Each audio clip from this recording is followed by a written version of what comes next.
Welcome back to the channel, everyone. Chipmunk here. If you're a regular viewer, you will notice things are a bit different. Here it is, because I've had no time this week and I'm making this video by the skin of my teeth. Every week I say that, it seems, and it just seems to be getting worse and worse since it's better and better. This is not the idea I had in mind. But as we know, best laid plans, mice and men going off to play. I hope you can see me. It looks awfully fuzzy on my monitor, but it is what it is. So I'm just gonna hope for the best, and I hope you'll stick with me. So here we are, and what can I talk about when I'm in a big rush like this? Well, I can always talk about movies.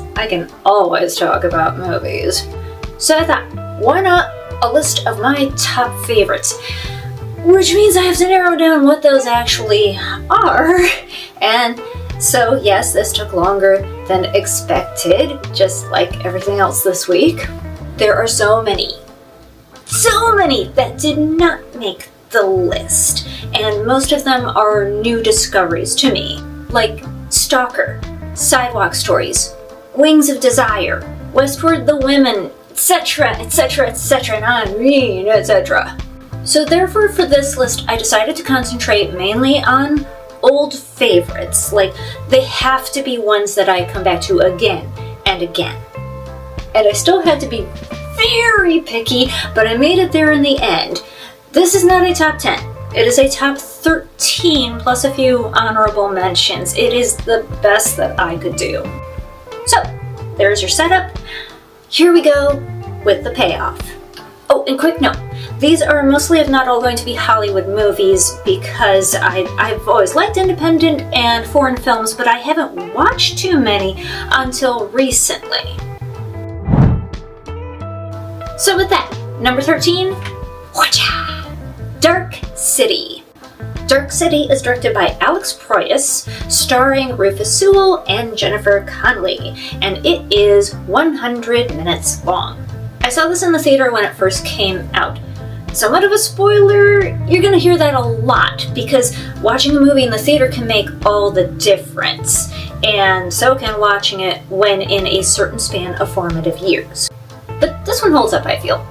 Now, first off, at the time it was made to see Connelly in a more grown-up role, and like many Americans, this was my first introduction to Rufus Sewell and his strangely mesmerizing eyes. We have the Dark City in question, where all the people living within it tend to fall asleep at random, various intervals, whereupon strange men in white faces and long dark coats walk among them, changing places, names, circumstances of the populace at their will. Sewell happens to wake up during one of these times, and he finds that he can stay awake whenever this happens. However, he has no memory of who he is or where he came from, anything like that. So it's a mystery in the classic noir sense, yay, but it's also sci-fi. I think of this as kind of like Blade Runner mixed with The Truman Show, if you will. It's a lot of fun, I feel. The almost ever-present night is actually lit, so you can see what's going on. I love the retro Germanic deco look, kind of like Metropolis, which I've never actually seen, but you get the idea. The white-faced dudes are freaky as heck, and we also get Kiefer Sutherland in a memorable turn, just having fun being a creepy little dude. There's somewhat of a twist at the end, because I say somewhat because I'm sure a lot of people figured out the big mystery behind it all, but I was taken by surprise at the time. And even if you get it before the end, it's just a lot of fun. Plus, the predominant color here is green, which is my favorite color. So overall, I just can't do without this one. Number 12, Disney's Cinderella, 1950. Directed by Wilford Jackson, Hamilton Lusk, and Clyde Geronimi, starring Eileen Woods and Eleanor Audley. This is 76 minutes long, and I have covered it in previous various videos, so I will keep this short. This is my absolute favorite Disney. The story is a fairly simple one, especially since they cut out various gruesome bits from the original Grimm story, which, come to think of it, cut out various gruesome bits is the absolute perfect phrase. If you know, you know. Cinderella, being in a time when women, particularly those of a certain age, were considered property, is forced to become a servant in her own household after the death of her father, due to the ill treatment from her stepmother and stepsisters, as the alternative would be being thrown out into the street. As she determinedly keeps her positive nature, which is an excellent defense against the abuse, but also really hard. I mean, this girl is strong. She's rewarded by, I don't know, heaven or whatever, to getting her wish, her one wish, which is just to go out and have a single night of fun. I mean, gosh, she's not even asking for much. There is also perhaps just a little bit too much of a joke at the stepsisters' expense. They are really awkward, and it's not really their fault that they are being pushed into these situations that are above their abilities because of their mother's pursuit of fanciness, as it were. So playing that up isn't as funny as necessary, plus they are really quite horrible to Cinderella at various times. That said, the mice are adorable, the chateau is gorgeous, the transformation scene is beautifully animated and iconic. The stepsisters tearing Cinderella's dress, that scene still just hits me in the gut every time. Woo! And Eleanor Audley, as the stepmother, is so delightfully evil that you cheer every time the movie gets to this shot. The whole thing looks candy-coated, but it doesn't feel that way. I really love this one. Movie number 11. A League of Their Own, 1992, directed by Penny Marshall, starring Gina Davis and Lori Petty. I didn't write down how long this was, let's see. Approximately 128 minutes. I'll be honest to start off with, I have never thought Gina Davis as being that great an actress. But she carries this film well enough, and besides, this sort of movie is about the whole cast. I was one of many at the time who didn't know that women's professional baseball was ever even a thing, so this is a history lesson at the very least. I rewatched this again recently, and then rewatched it again with my 11-year-old. All my kids have loved it. It is truly a timeless film. The ballpark scenes are amazing. You can really tell how hard everyone worked to not just learn the basics, but really embody how good these players were. There is drama. There's the sexism they had to endure, even from their fellow women. There's their loved ones being in a war. And then there's the fact that not all of them really had lives they wanted to go back to when all this was said and done. There's also a welcome nod to the fact that even though this was like their only choice and they had to be the best of the best, they also had to be white. Black women did not get the same chance regardless of how good they were. And then there's also relatable human comedy. Tom Hanks is great here as a white male who starts out skeptical but becomes an ally, and he never takes the spotlight. But really, when you watch it a few times, you realize this is really Lori Petty's movie.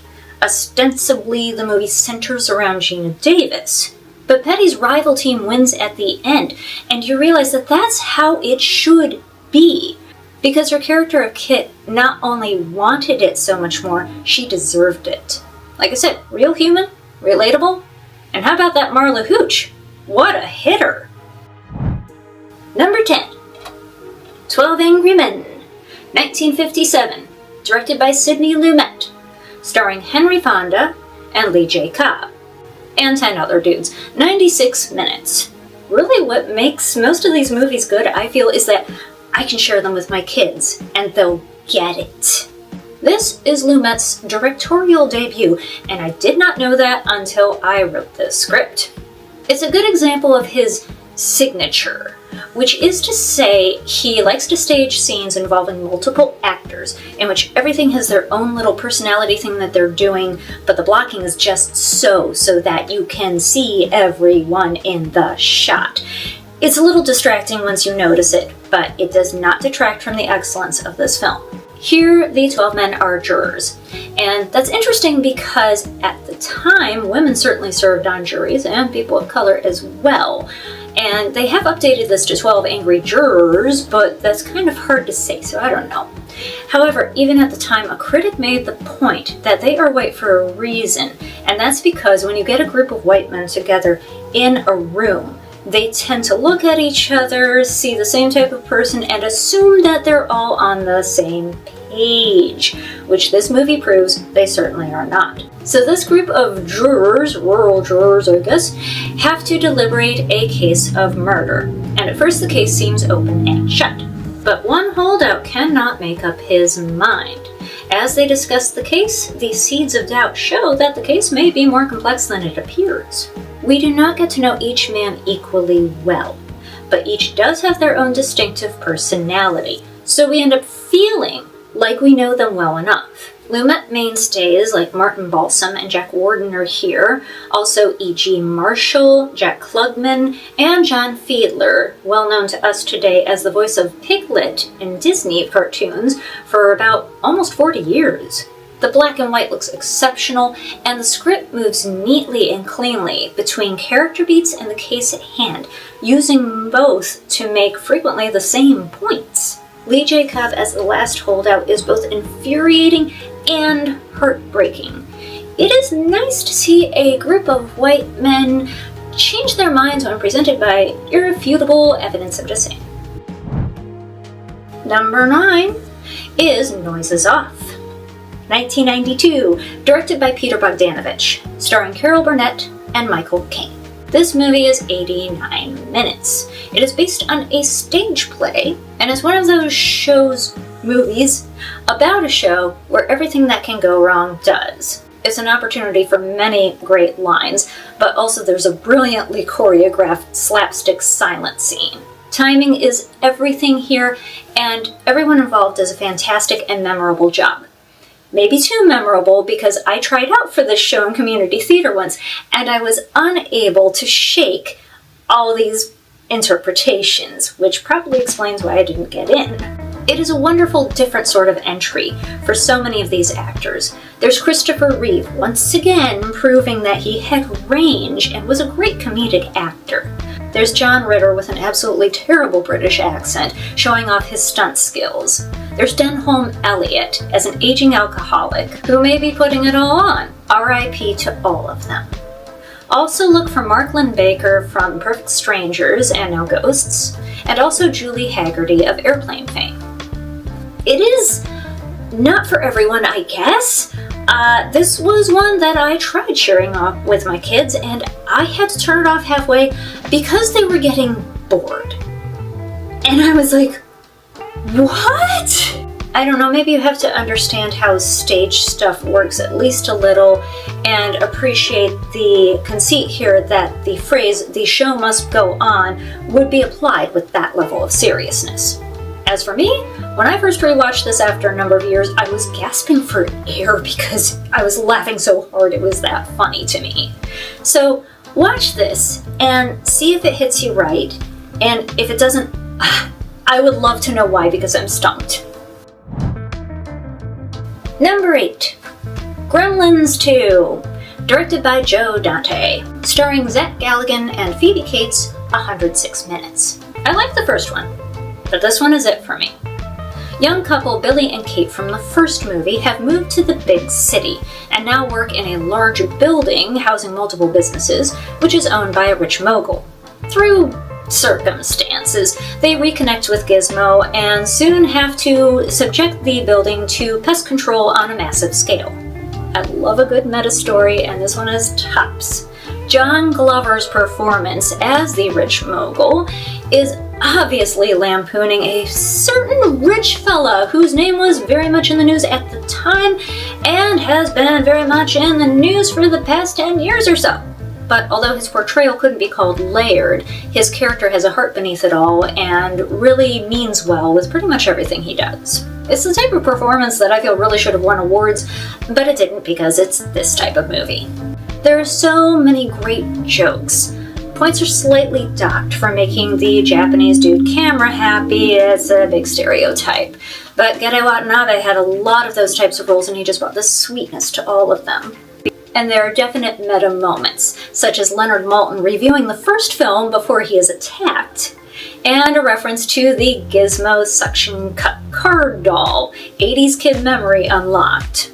Haviland Morris puts in just an insane supporting role as Billy's office manager, and Tony Randall as the smart gremlin is just like, I don't know, career goals or something for me.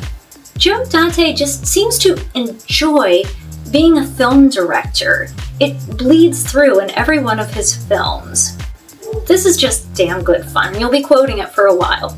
I hope you have enjoyed this movie. But even more, I hope you have enjoyed life. Number 7, Who Framed Roger Rabbit? 1988. Directed by Robert Zemeckis. Starring Bob Hoskins and Christopher Lloyd. I always kind of want to say Christopher Lloyd. Anyway, it's 104 minutes. I used to be able to quote this film by heart. Here we have a world in a world, set in 1947, where cartoons are real things that can interact with humans. Hoskins is a bitter Los Angeles detective, wallowing in depression and alcohol after the murder of his brother by a toon, when he is called upon to solve another murder. The cartoon rabbit of the title is the top suspect, but Hoskins, being an actually good detective, becomes convinced of the rabbit's innocence and sets about trying to solve the murder. Lloyd, as the undoubted villain, proves himself a chameleon once again. And my eternal respect, because as to me, that's what acting should be. Maybe not always in such an over-the-top manner, but it works for Lloyd generally, and it definitely works here. So many of the reviews concentrate on the technical aspects, which are groundbreaking and impressive even to this day. But said critics go on to say that the tech makes up for the story. And again, I'm going, what? For me, the story goes way over tech aspects every time, hence why I don't care for Avatar. The whole reason I love watching this over and over again is that the story is perfect.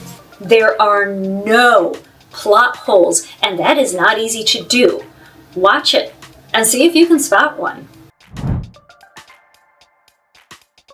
Number 6, Batman Returns, directed by Tim Burton, starring Michael Keaton and Michelle Pfeiffer. 126 minutes. I had no idea it was that long because it doesn't feel like that at all. To reiterate, there was a stretch of formative years where I not only started seeing movies in the theaters regularly, but my family got a video player, so I did a lot of catching up and a lot of seeing a new movie, so here we are.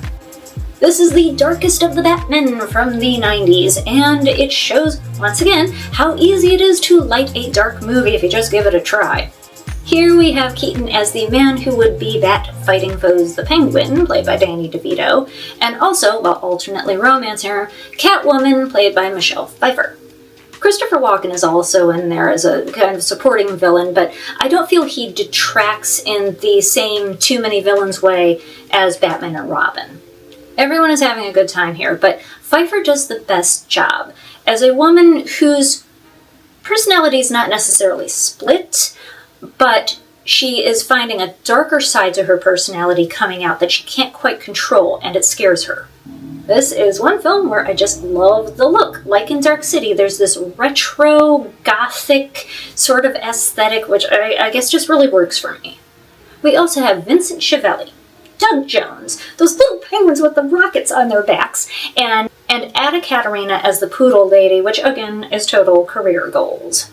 This movie made me want to go live in the partially abandoned Arctic World section of the zoo and also spend all my money at the Warner Brothers store, which I couldn't because there wasn't one in my area, and also I was 13 and had no money. And I would have looked pretty silly at that point in a Catwoman suit in any case. But I had those dreams, and those cannot be taken from me. Movie number 5, we're moving right along.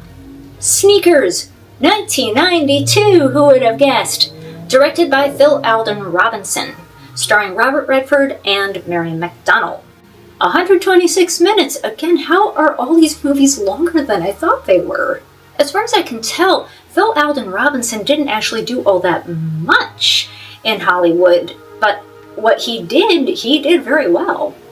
And what a cast. What a Yes, we have the royalty contingent in Sidney Poitier. We have the youth quotient in River Phoenix. We have the funny man Delio in Dan Aykroyd. And the more recent royalty was Ben Kingsley. The only one I hadn't heard of at the time was David Strathairn, who steals the show so much that he instantly became one of my favorite actors. Here, as young men, Redford and Kingsley flout the law. Kingsley is arrested by the FBI, but Redford escapes. Later on, Redford has changed his identity and runs a group of white hats. They make their living testing out alarm systems. They are soon given a job that proves to be more dangerous and dark than it seems.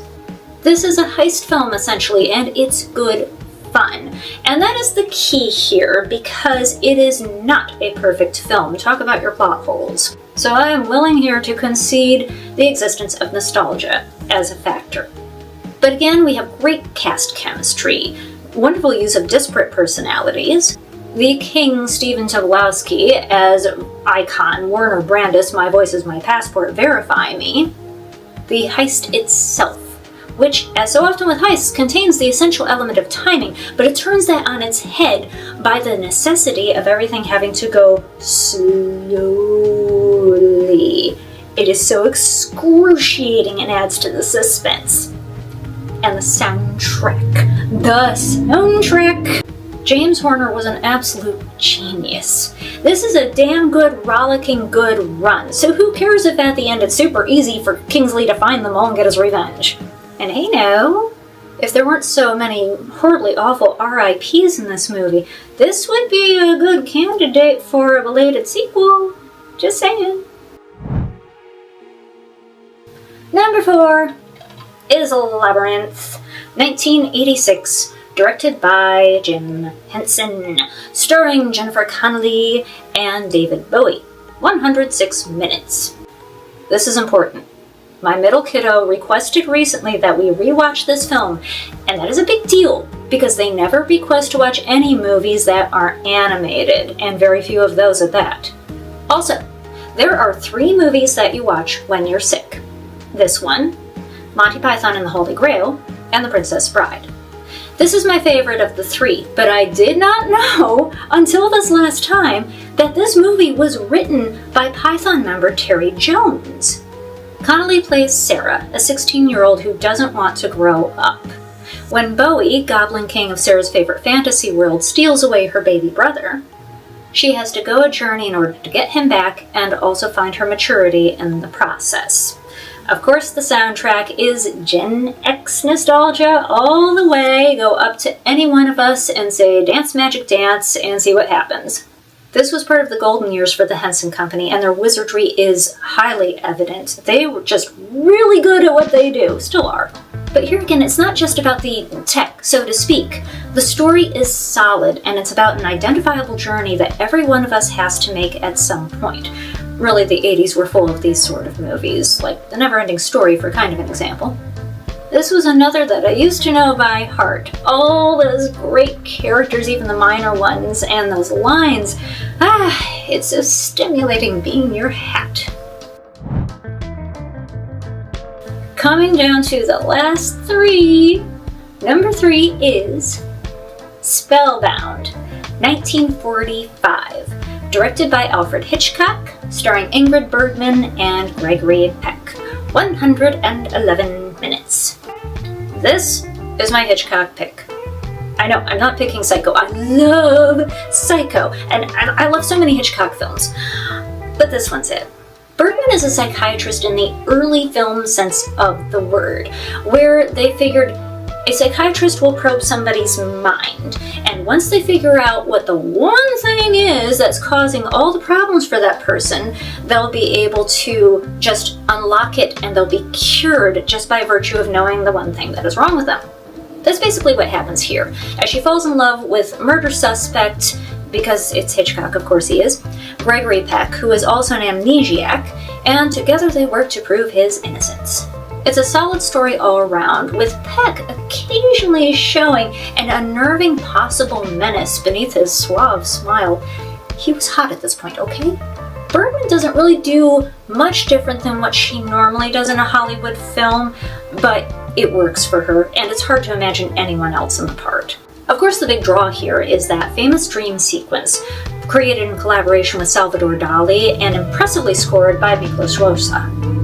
I first saw this on the big screen when I was about 7, and it scared the crap out of me. I still remember walking home from school and looking behind me expecting to see like a giant pair of wings beating down.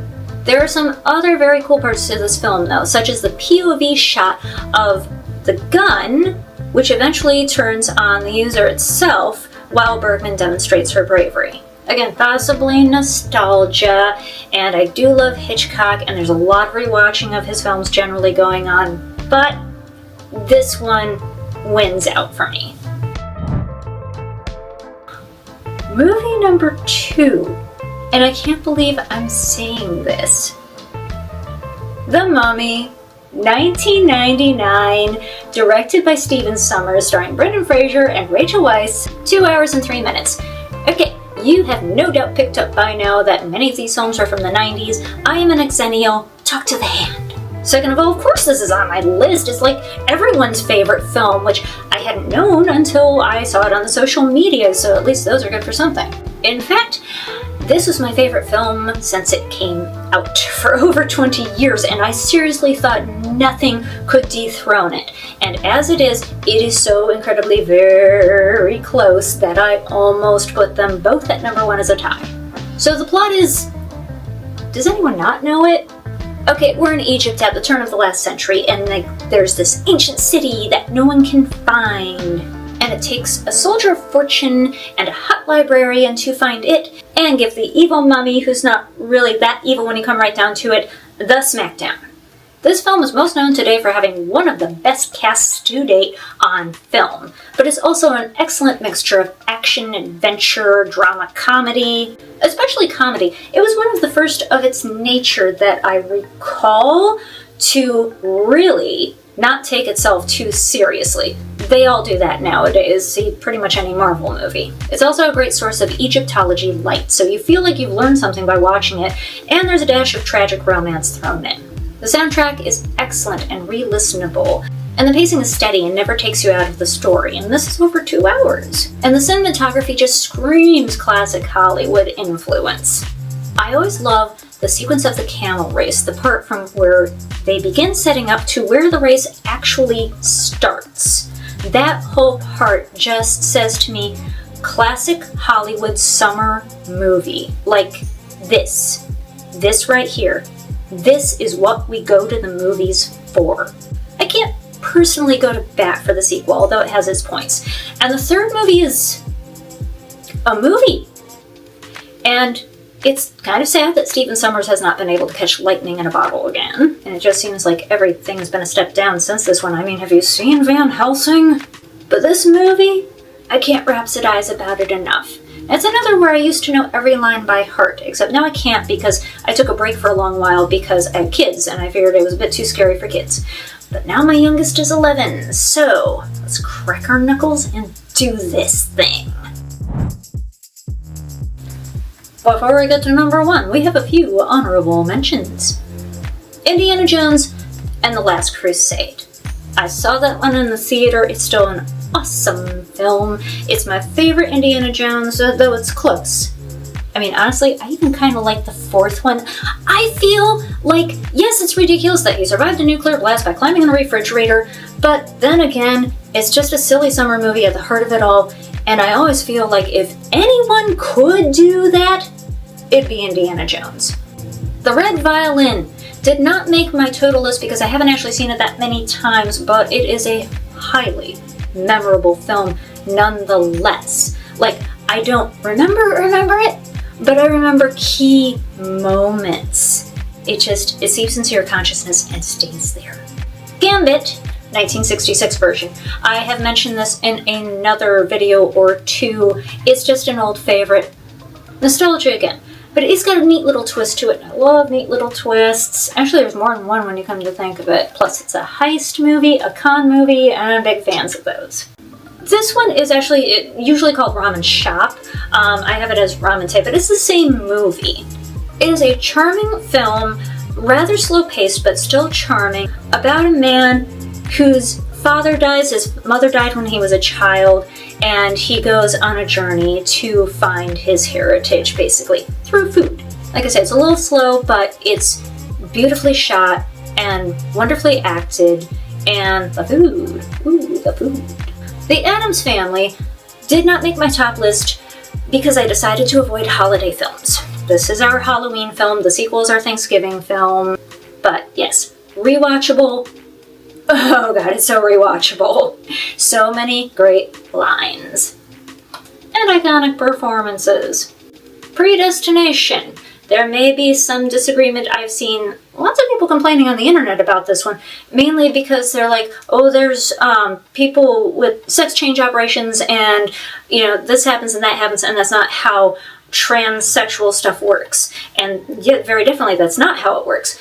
But this is not a real movie. There's also no such thing as time travel. So, and I thought it was very obviously not the point they were going for, so I'm not quite sure where the complaint is, and maybe I'm not understanding.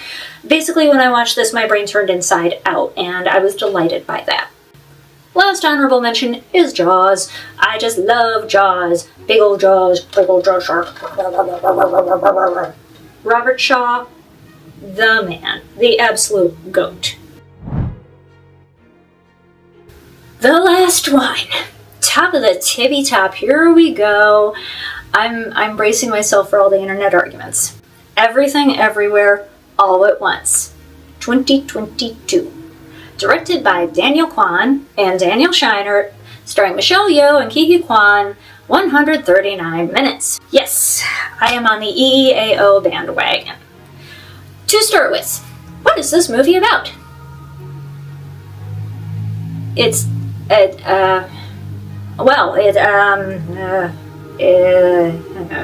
I remember the previews gave basically no clue other than it's about martial arts and alternate universes. And the primal blurbs just said something basic about taxes, because they didn't want to give too much away. Thusly, more people might have stayed away, but for the power of good old-fashioned word of mouth.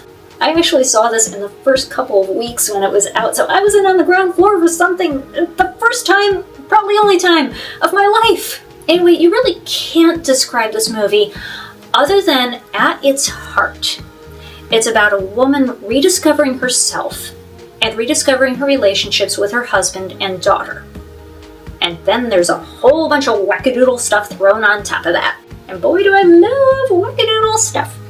It's a rare film, though, which can not only take said wackadoodling, but can make you cry more than once, because it's also so real and so true.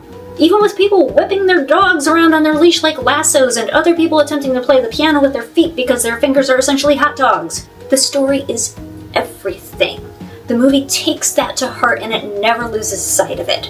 Plus, there are plenty of meta moments, so I'm a very happy chipmunk indeed. As for so many, this was a watershed type of viewing experience. I was not the same afterward, and I know I wasn't alone. Movies are great, and so many give you something to think about. But how many can you say hit you that deeply? I understand this still didn't hit for some. Nothing is going to do that for everybody. But for me, this movie was everything. Or near enough too. So that's it. That is my list. The top of the tippity top. So, internet, where did I go wrong? I know there will be some disagreement, which it's the internet, of course it is, but that is great. Seriously. I want to know, have you seen these picks? Do you like them or no? And what would you put on your list? I am saying this a lot, but it has been a week, and we are going to have another week ahead. You just know we are. So hang in there, champ. I'm pulling for you. Take care of yourselves and each other, and I'll see you next week. Bye now.